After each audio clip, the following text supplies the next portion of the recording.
Hello and welcome. Today we are talking about Leviticus chapter 25. And if today is your first day watching one of my videos, we have been doing one Bible chapter a day. We started with Genesis chapter 1.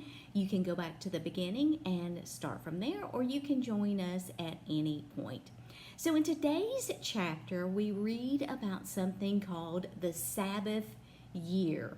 The Sabbath year was every 7 years, and what happened was God instructed the people to not plant and harvest anything. So basically, every 7 years, the land was given a rest. It was not to be plowed or planted, it was simply allowed to rest.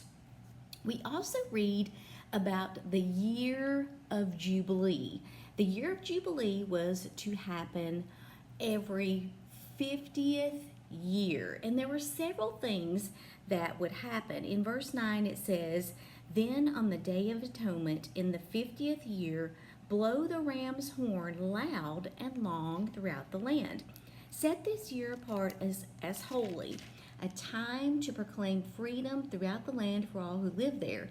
It will be a jubilee year for you when each of you may return to the land that belonged to your ancestors and return to your own clan. This 50th year will be a jubilee for you." An interesting thing in my footnote says that the year of Jubilee was meant to be celebrated every 50 years. It included canceling all debts, freeing all slaves, and returning to its original owners all land that had been sold. There is no indication in the Bible that the year of Jubilee was ever carried out.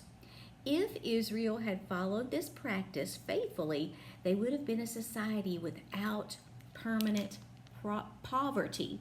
And I just think it's interesting that, just like we've talked about, a lot of these guidelines, if followed, were set in place for the good of the people. Another thing it says about Jubilee is the people would one day possess land in Canaan, but in God's plan, only God's ownership was absolute.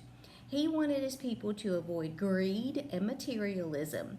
If you have the attitude that you are taking care of the Lord's property, you will make what you have more available to others. This is difficult to do if you have an attitude of ownership. Think of yourself as a manager of all that is under your care, not as an owner. So just remembering that everything essentially belongs to God anyway, it just kind of serves as a reminder to not only take very, very good care of what He has entrusted us with, but also to be willing to share that with others. So that was Leviticus chapter 25. Thank you for watching today. I will see you back here again tomorrow.